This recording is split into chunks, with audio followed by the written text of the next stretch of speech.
Mercoledì scorso 14 giugno, presso l'Aula Consiliare Professor Antonio Lauricella del Comune di Grotte, si è tenuta la prima seduta del Consiglio Comunale a seguito delle elezioni amministrative per il rinnovo del sindaco e dei consiglieri comunali che si sono tenute, lo ricordiamo, il 18 e 29 maggio scorsi. Espletati il giuramento dei consiglieri comunali neoeletti ed altre formalità di rito, si è proceduto all'elezione dell'ufficio di presidenza del Consiglio Comunale. Alla carica di presidente del Consiglio Comunale è stato eletto all'unanimità il dottor Angelo Carlisi,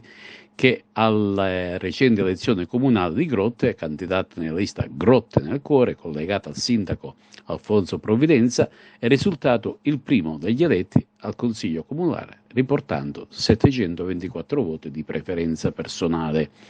Il neoeletto presidente del Consiglio Comunale di Grotte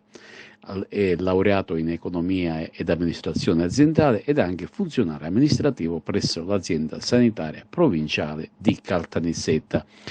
ed è alla sua seconda esperienza da consigliere comunale maturata nella consigliatura appena conclusasi, durante la quale ha già ricoperto l'incarico di presidente del Consiglio Comunale dal giugno 2018 sino allo scorso gennaio 2021.